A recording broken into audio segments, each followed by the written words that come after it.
আল্লাহ না করুক, যদি তোমার রেজাল্ট কোনো কারণে খারাপ হয়, তুমি ফেল করো অথবা তুমি এ প্লাস না পাও অথবা তোমার নাম্বার কম আসে তুমি যেটা প্রত্যাশা করছিলা তার থেকে, তবে কি করবা? অনেকে খুব ভীত শঙ্কিত, কমেন্টে ঝড় বর্ষায় দিচ্ছ যে ভাইয়া খুব ভয় পাচ্ছি। স্বাভাবিক ভাইয়া, তোমাদেরকে যদি বলি কি এমন হয়েছে ভয় কেন বাবা, এটা মিথ্যা হবে।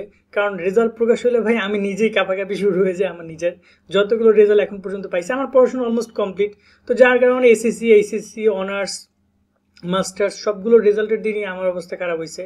যতই বড় হই না কেন রেজাল্টের একটা পেশা থাকে। বাট রেজাল্ট খারাপ হলে কি করবে? আমি রেজাল্টের আগে এই ভিডিওটা করছি, বাট রেজাল্টের পরে অনেকে দেখতে পারো, রেজাল্ট প্রকাশের পরে ক্লিয়ার করি যে কি হতে পারে তোমাদের সাথে বা তুমি কি করতে পারো। আমি অবশ্যই তোমাদেরকে বোর্ড চ্যালেঞ্জ নিয়ে এখানে ইঙ্গিত দিচ্ছি, বোর্ড চ্যালেঞ্জ নিয়ে কথা বলবো। বোর্ড চ্যালেঞ্জ করে রেজাল্ট পরিবর্তন হয় কিনা এই প্রশ্নটা অনেকেই মনে মনে করছো, রেজাল্ট কমে কিনা, তাদের অ্যান্সার দুইটা আমি দিয়ে দিই। বোর্ড চ্যালেঞ্জে কখনো রেজাল্ট কমে না, হয় বাড়বে নয়তো যেটা আছে সেটাই থাকবে, কিন্তু কোনো সময় কমবে না। সেক্ষেত্রে অবশ্যই তোমরা বোর্ড চ্যালেঞ্জের সুযোগটা মিস করবে না। দ্বিতীয়ত, বোর্ড চ্যালেঞ্জ করলে রেজাল্ট পরিবর্তন হবে কিনা দেখো। প্রতি বছর ৩-৪ লাখ শিক্ষার্থী বোর্ড চ্যালেঞ্জের আবেদন করে এসএসসি পরীক্ষা শেষে, কারণ অনেকেই 1 মার্কের কারণে 2 মার্কের কারণে এ প্লাস পায় না। ম্যাথে অনেকে আমি দেখেছি 79 পাইছে, মানে 1 মার্কের কারণে সে প্লাস মিস করছে। এখন সে কি করবে? তার উচিত হবে কি না বোর্ড চ্যালেঞ্জ করা? এই প্রশ্নের উত্তরটা সিম্পল, অবশ্যই বোর্ড চ্যালেঞ্জ করো। দ্বিতীয়ত, অনেকে দেখা যায় ফেল করেছো, তোমরা তো অবভিয়াসলি বোর্ড চ্যালেঞ্জ করবা। গুগল প্লে স্টোরে যে এসএসসি রেজাল্ট লিখে সার্চ করে 1 নম্বরে কমলা কালারের এসএসসি রেজাল্ট 2025 লোগোযুক্ত এই অ্যাপস ইনস্টল করো। এই অ্যাপস থেকে মার্কশিট সহ এসএসসি রেজাল্ট দেখার পাশাপাশি কলেজ ভর্তি, ফল পুনর্নিরীক্ষণ, বোর্ড বৃত্তি, জিপে ক্যালকুলেটর সহ রেজাল্ট সংক্রান্ত সকল আপডেট ইনস্ট্যান্ট পেয়ে যাবে। ডাউনলোড লিংক ডিসক্রিপশন ও কমেন্ট বক্সে দেওয়া হলো। যদি তুমি ফেল করো, তুমি যদি পরীক্ষাটা ফেল করো, তুমি দেখো যদি কোনো কারণে যদি মানে বাই চান্স পাস করে যাও, করে যেতে পারো। এবং অনেকেই আছে যে বোর্ড চ্যালেঞ্জ করা নিয়ে কনফিউশন, তুমি তাহলে তোমার জীবনটাই কনফিউশনের মধ্যে থাকবে রে ভাই। একটা 150 টাকা খরচ করার মুরুদ নাই, একটা 150 টাকা খরচ করার সাহস নেই, তাহলে কিসের কি? আশা তো রাখো, চেষ্টা তো করো।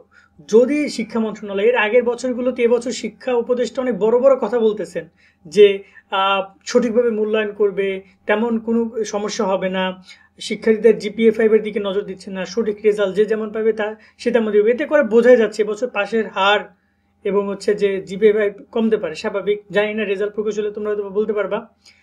সেক্ষেত্রে যদি বোর্ড চ্যালেঞ্জ যারা যারা করবে তাদের রেজাল্টগুলো যদি সত্যি খাতাগুলো খুবই গুরুত্ব আকারে দেখা হয়, তাহলে প্রতি বছর যে 3 লাখ শিক্ষার্থী অ্যাপ্লাই করে, 4 লাখ শিক্ষার্থী অ্যাপ্লাই করে, সেখানে মাত্র 10,000-15,000 স্টুডেন্টের রেজাল্ট চেঞ্জ হয়।